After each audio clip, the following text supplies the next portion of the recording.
Shalom, selamat pagi anak-anak yang berada di rumah, puji Tuhan. Hari ini kita akan beribadah kepada Tuhan, kita masuk dalam hadirat Tuhan. Yang berada di rumah, mari kita bangkit berdiri, kita pujikan Bapa, Engkau sungguh baik.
Tuhan Yesus, kami mengucap syukur buat pagi ini.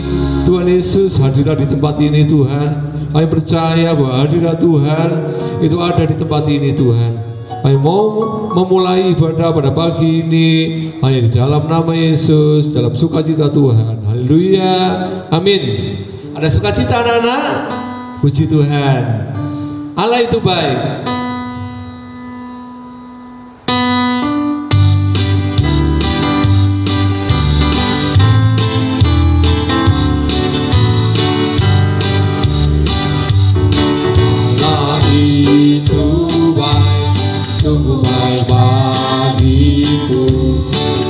Tunjukkannya kasih setianya yang menyediakan yang ku perlukan, menyatakan kebaikan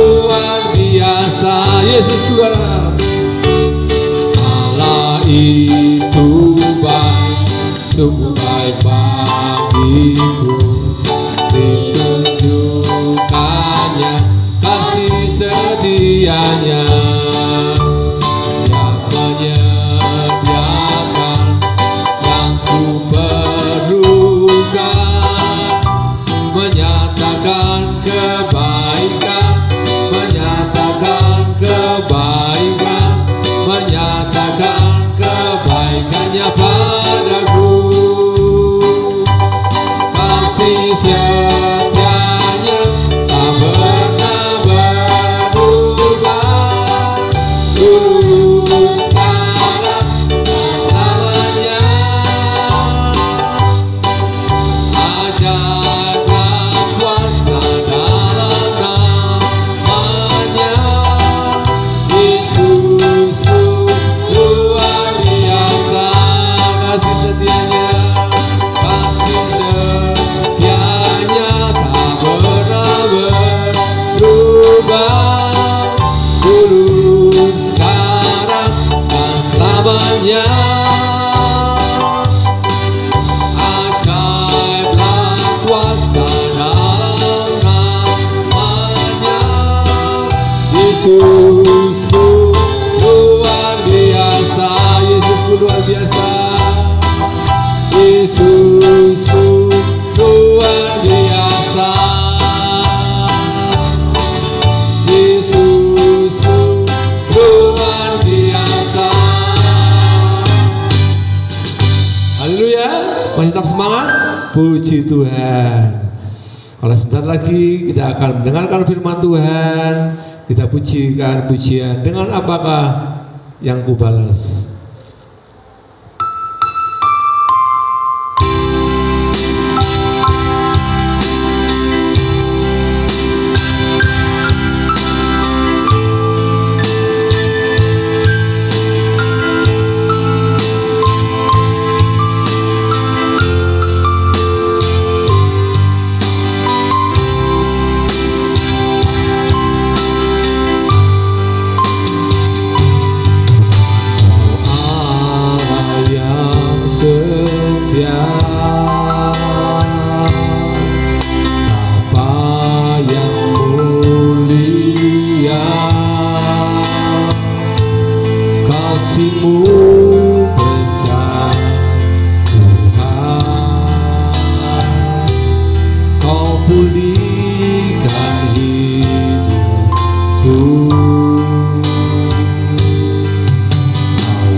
Terima kasih Tuhan Yesus, kami ucap syukur Tuhan Pada kesempatan pagi ini, kalau kami sedang memuji dan memuliakan nama-Mu Tuhan, kami percaya Engkau hadir di tempat ini, Engkau memberkati anak-anak kami di rumah, dan kami percaya pujian kami boleh jadi dupa yang harum di hadapan Tuhan. Terima kasih ya Bapak.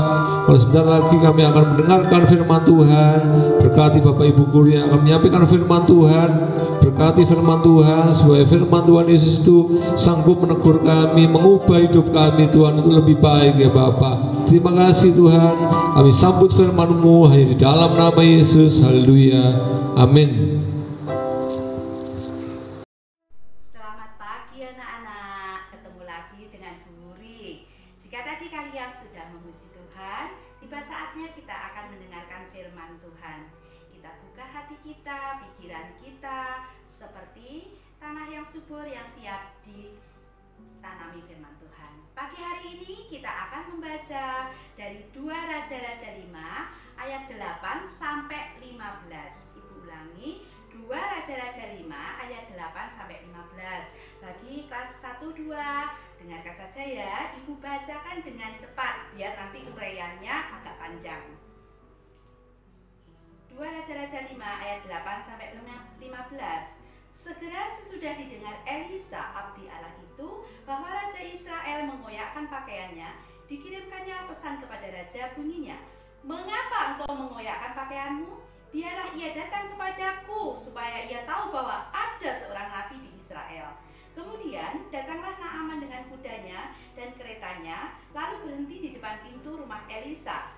Elisa menyuruh orang suruhan kepadanya, mengatakan, "Pergilah mandi 7 kali dalam sungai Yordan, maka tubuhmu akan pulih kembali, sehingga engkau menjadi tahir." Tetapi pergilah Naaman dengan gusar sambil berkata, "Aku sangka bahwa setidak-tidaknya ia datang keluar dan berdiri memanggil nama Tuhan Allahnya, lalu menggerak-gerakkan tangannya di atas tempat penyakit itu, dan dengan demikian menyembuhkan penyakit kustaku. Bukankah Abana dan Parpar sungai Damsyek lebih baik dari segala sungai di Israel? Bukankah aku dapat mandi di sana dan menjadi tahir?" Kemudian berpalinglah ia dan pergi dengan panas hati. 13. Tetapi pegawai-pegawainya datang mendekat serta berkata kepadanya, "Bapak, seandainya nabi itu menyuruh perkara yang sukar kepadamu, bukankah Bapak akan melakukannya? Apalagi sekarang ia hanya berkata kepadamu, 'Mandilah dan engkau akan menjadi tahir.' Maka turunlah ia, membenamkan dirinya 7 kali dalam sungai Yordan, sesuai dengan perkataan abdi Allah itu, lalu pulihlah tubuhnya kembali seperti tubuh seorang anak, dan ia menjadi tahir. Kemudian kembalilah ia dengan seluruh pasukannya kepada abdi Allah itu. Setelah sampai, tampillah ia ke depan Elisa dan berkata, 'Sekarang aku tahu bahwa di seluruh bumi tidak ada Allah kecuali di Israel. Karena itu, terimalah kiranya suatu pemberian dari hamba-Mu ini.'" Amin. Nah, pada pagi hari ini Ibu tidak membahas tentang penyembuhan Naaman, karena itu sudah sering kalian dengar ya. Tetapi Ibu akan membahas bagaimana proses Naaman bisa sembuh. Nah, bersamaan dengan itu, renungan pagi hari ini Ibu beri judul "Ketaatan Membawa Perubahan". Nah, kalau ketaatan membawa perubahan, tentunya apa saja yang harus kita lakukan supaya kita dapat mendapatkan sebuah perubahan itu? Ada 2 hal yang harus kita perhatikan. Yang pertama yaitu dalam melakukan ketaatan, ada sesuatu yang harus kita salibkan dalam kedagingan kita, yaitu kita harus rendah hati. Kita hilangkan kesombongan kita hilangkan ego kita. Nah, di mana itu ayatnya? Kita baca yang ayat 10.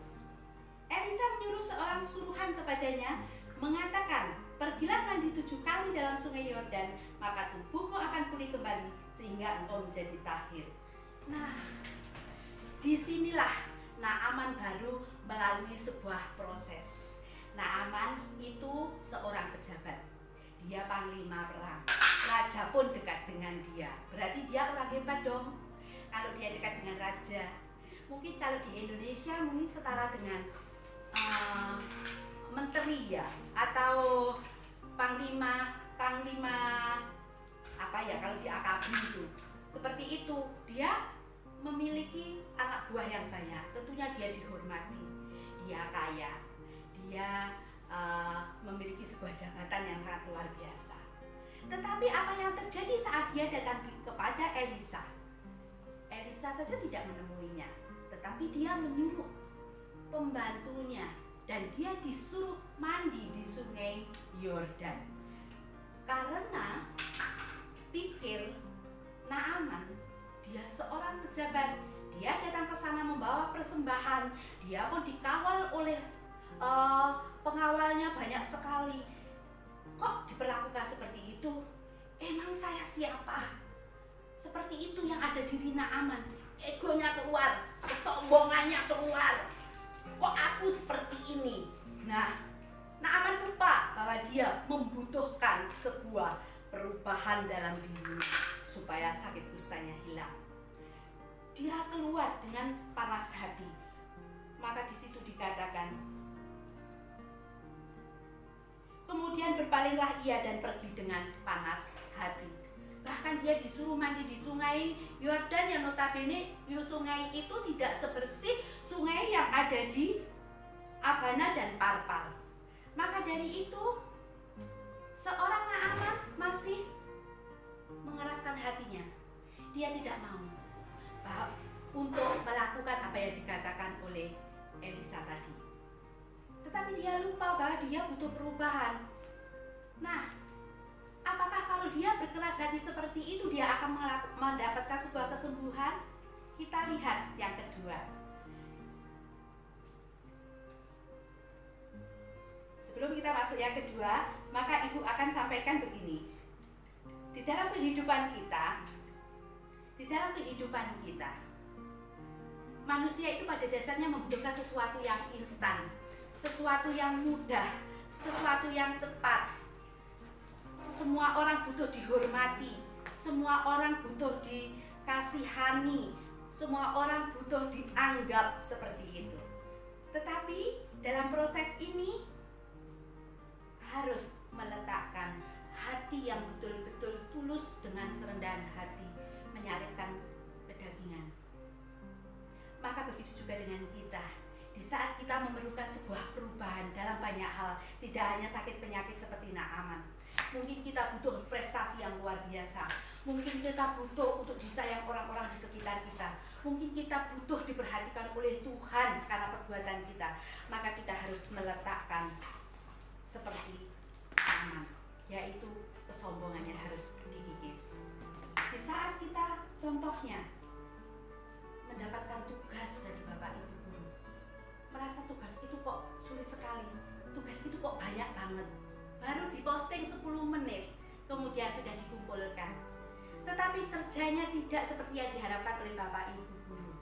Bahkan kalau di kelas 5 itu materinya sudah tentang pembuluh darah, kemudian sudah tentang peredaran darah.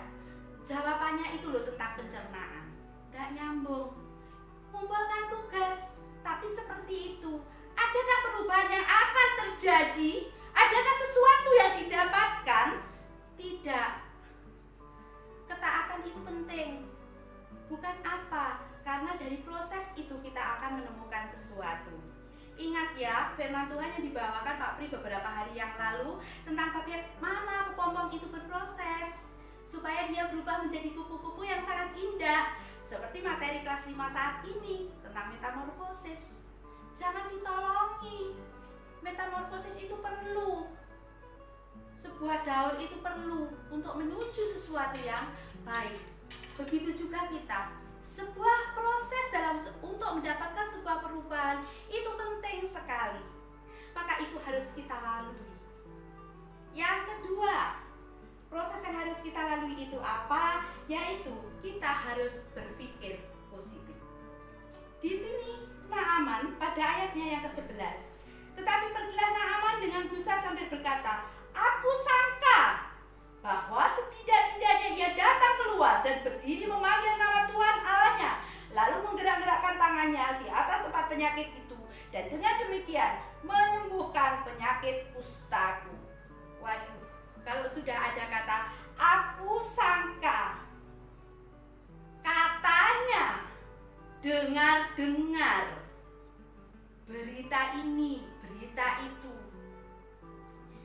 belum cek and recheck, itu berbahaya. Di sini Naaman sudah berpikir yang sangat negatif. Dia tidak bisa menenangkan dirinya. Untung Tuhan mengirimkan pegawai-pegawainya yang dia berkata, "Bapak, seandainya Nabi itu menyuruh perkara yang sukar kepadamu, bukankah Bapak akan melakukannya? Apalagi sekarang ia hanya berkata kepadamu, mandilah dan engkau akan menjadi tahir." Nah, di sini Tuhan mengirimkan pegawainya untuk mengingatkan Naaman supaya Naaman punya pikiran yang positif. Gampang. Hanya cuma mandi loh Bapak. Bapak butuh penyakitnya sembuh. Bapak butuh tahir. Cuma mandi. Mungkin sungai itu kotor, tidak sebaik sungai yang lain. Tetapi Bapak itu hanya mandi. Mandi cemplung 7 kali. Sudah tahir. Nah, gampang. Begitu juga dengan kita. Jangan pernah ada kata seperti yang dikatakan Naaman.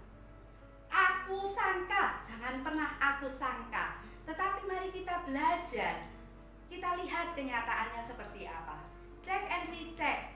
Jangan pernah ada dalam pikiran kita pikiran yang negatif. Karena pikiran yang negatif akan mempengaruhi perbuatan kita, akan mempengaruhi perkataan kita. Dan ingat, apa yang kita lakukan, apa yang kita kerjakan, itu harus kita pertanggungjawabkan di hadapan Tuhan. Karena kita harus menjadi saksi Allah. Maka dari itu, Ibu sering setiap kali ngomong, berpikir positif. Jadi seperti apapun saat ini, jangan seperti Naaman kemudian menyalahkan Elisa, menyalahkan keadaan. Sungai katanya yang baik, bagus saja banyak, tapi tidak berhikmat. Bahwa ya justru sungai yang itu yang dikehendaki untuk bisa menyembuhkan. Begitu juga dalam kehidupan kita.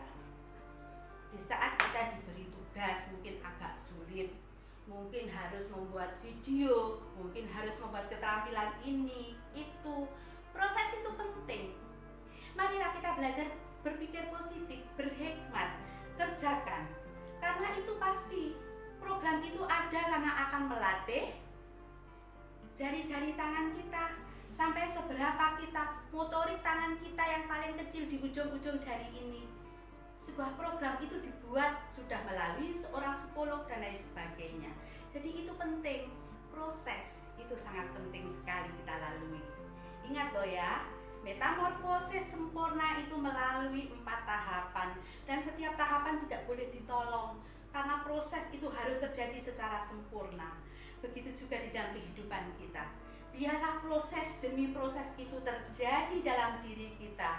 Supaya apa? Supaya kita mendapatkan sebuah perubahan yang luar biasa. Perubahan yang luar biasa yang terjadi pada kita sehingga kita bisa menjadi berkat. Tidak hanya untuk diri kita sendiri, tetapi juga bagi orang lain. Ingat, kita harus menjadi saksinya Kristus. Di dunia ini tugas kita berat. Sehingga kita, apa yang kita lakukan, apa yang kita kerjakan, apa yang kita katakan, itu membawa nama besar, yaitu nama Tuhan kita, Yesus Kristus. Nah, pada saat pagi hari ini, firman Tuhan akan Ibu tutup dengan sebuah kesaksian, di mana kesaksian ini sebetulnya sudah dulu waktu anak Ibu masih kecil, tetapi ini membawa kehidupan anak Ibu ke depannya untuk selama-lamanya. Singkat cerita seperti ini, mungkin yang kelas 6 sudah pernah dengar ya, karena ini sangat menjadi rema dalam hidup Ibu. Seperti ini, waktu itu anak Ibu masih kecil, yang laki-laki masih TK, sakit mata itu merah luar biasa, dibawa ke dokter itu sampai 2 kali obat dokter nggak sembuh. Nah, otomatis dia tidak masuk sekolah. Pagi-pagi Ibu setelah bekerja semuanya, Ibu itu ada dorongan dalam diri ini untuk berdoa seperti itu. Kemudian Bu Huri juga ngomong seperti ini, bukankah tadi pagi saya sudah berdoa Tuhan, ada apa? Kemudian berdoa. Ibu langsung duduk, anak Ibu dua-duanya Ibu tumpang tangan. apapun yang terjadi Tuhan, bla bla bla bla bla bla bla, aku serahkan semuanya ke dalam tangan-Mu, seperti itu. Setelah itu ibu bekerja lagi, main-main sama anak-anak, seperti itu. Singkat cerita, setelah siang hari selesai makan, tibalah saatnya mengobati mata anak ibu itu tadi. Nah, kebetulan karena ibu capek, ibu minta tolong suaminya ibu. Ibu minta tolong untuk diobati. Obat sakit mata itu ibu taruh di atasnya wastafel gitu, kan ada kaca dan ada tempatnya gitu. Nah, ibu salah juga nggak ngomong letak obatnya di mana. Sementara di dekat TV itu ada obat. Nah, obat itu yang diambil sama suami ibu, padahal itu adalah obat sariawan juga dari dokter. Tetapi obat itu 2 tetes harus dicampur dengan 1 gelas air. Itu yang dikasihkan pada anaknya ibu. Tahu-tahu anaknya itu teriak, aduh sakit, perih, sakit, pas sakit. Langsung ibu tarik, bawa ke keran, ibu kuacur air terus habis itu puasa semua, ibu rawat. Kemudian ibu ajak berdoa. Kami berdoa satu rumah. Setelah itu apa yang Tuhan Yesus katakan? Lewat Roh Kudus dia berkata, anakmu sudah sembuh saat engkau duduk berdoa. Puji Tuhan, haleluya, maha besar engkau Allah. Di saat kita melakukan sebuah hal yang taat, ada sesuatu yang terjadi. Jika hari itu ibu tidak taat untuk berdoa, mungkin mata anak ibu sudah buta sampai sekarang. Tetapi itulah yang terjadi.